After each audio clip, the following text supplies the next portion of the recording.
Welcome to Juleara Conservatory. In this video, I'm going to show you how dissonant Bach's music really is, and how Bach uses dissonances to drive the narrative of his music forward.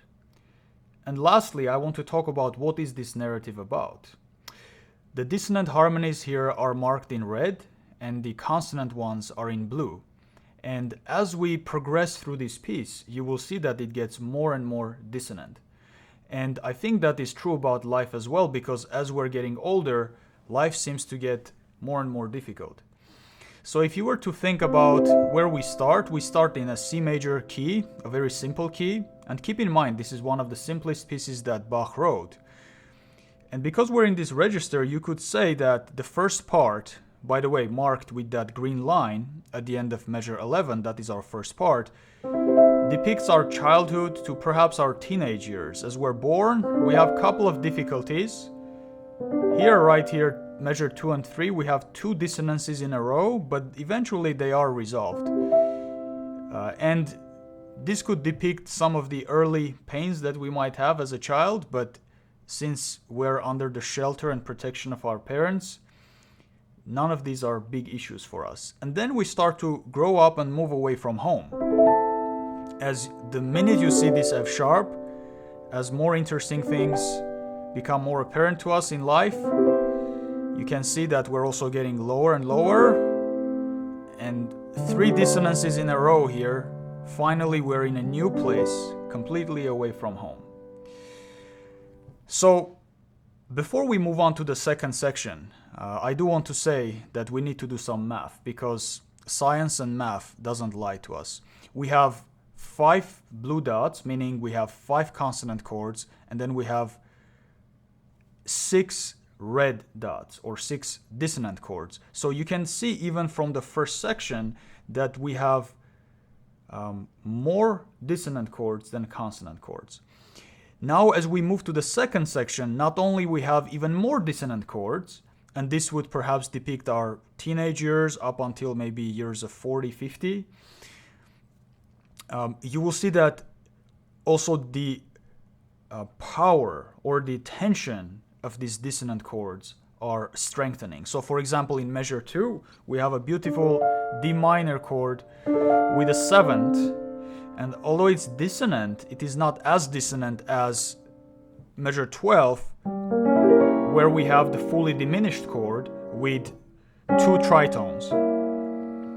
Now we move forward. So measure 12, fully diminished chord, going to D minor, another fully diminished chord, which this time brings us a full circle back to C major. And you can see we're getting older and older, and clearly our voice is changing. Everything physically is changing. Everything mentally is changing. Maybe we have reached that full circle that now we even understand our parents more, because we are a parent ourselves. And you can see that what's happening here, if I was to show you quickly, we go from the very beginning an entire octave down. So we start here.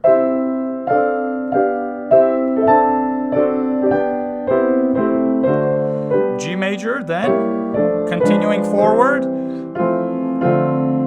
and we're back. But of course, life is very different now, because we are an adult and we understand so much more about life. Now, do I really need to talk about the third section? I mean, just take a look at this. When you look at this, do you really think Bach was a consonant composer?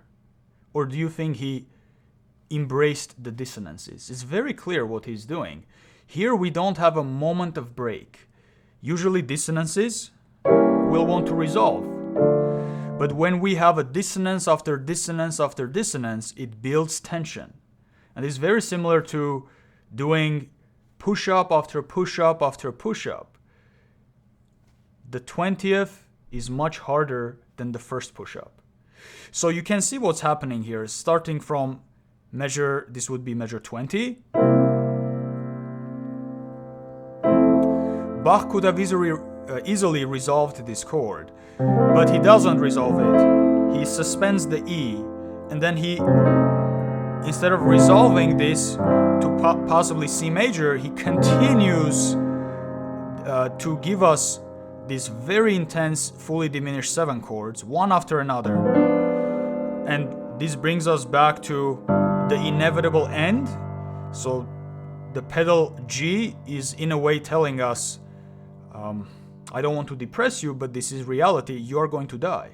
We're getting near to our death as we're getting older and wiser. And of course, with age, our body is falling apart. And this wisdom, or I should say, the wealth of knowledge that we have as a 60 or 70-year-old is not necessarily going to bring us happiness, as Bible very clearly says, that the man building knowledge also adds suffering to himself. And you can see this suffering. Even in measure 27, we don't resolve. We start to have a small climb up to the C major, but again, dropping finally to our inevitable destination. But even that doesn't come here. Instead of that, Bach gives us yet one more dissonance. This is measure 32, which resolves into a very beautiful D7 chord with that pedal C. And then, in my opinion, by far the most striking and most dissonant chord in the entire piece, right before our death, you could say. Right here. This is strikingly dissonant because we have a dissonant chord in the right hand to begin with, but it's also accompanied with a major 7 in the bass, and then also we're jumping to it, right? So we're coming from this place and we just change the register and we skyrocket basically where we started. We started here, so we go back to where we started, and then peace and quiet. And this last chord is so peaceful. I know that, for example, Czerny wrote so many etudes in C major, and I bet you could find many, hundreds of C major chords like that end a composition. But this C major chord is so special for so many different reasons. One of them is that the 34 measures that preceded give it such importance. And this consonance that is that 35th measure is so satisfying because of the dissonances that preceded it.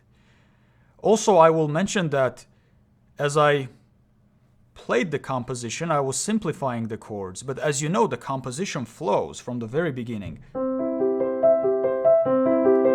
And this is the nature of it.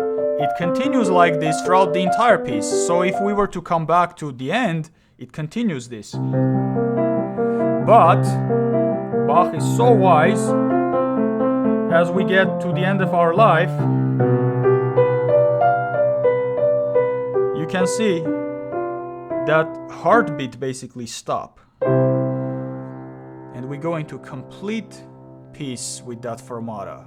And I think it's also symbolic because there's not a single black note in this last tonality or C major itself, right? So it's almost like we reach heaven itself. I strongly believe that myself, that after death there is life and it continues. And for me, being a devout Christian, for me, no question about it, Bach is telling us, even after the most intense part, there is hope and eternal life. And I don't think anybody is going to argue with me because Bach himself believed in God. He was a devout Christian himself, and at the end of all of his great works, he would write Soli Deo Gloria, meaning to God be the glory alone. Now, let me give you that mathematical ratio, and I want you to think about what you're about to see. So if I go back, and I take a tool to mark with, we have 35 measures. Only nine of those are consonant measures. And 26, which is about almost 75% of the piece, is dissonant. Now, they're not all at the same level of dissonance. Some of them are extremely dissonant, some of them not so much. But nevertheless, 75% of the piece, you could say, is dissonant. So, do you really think that Bach was a composer that avoided dissonances? I urge you to think again. I will see you in the next video.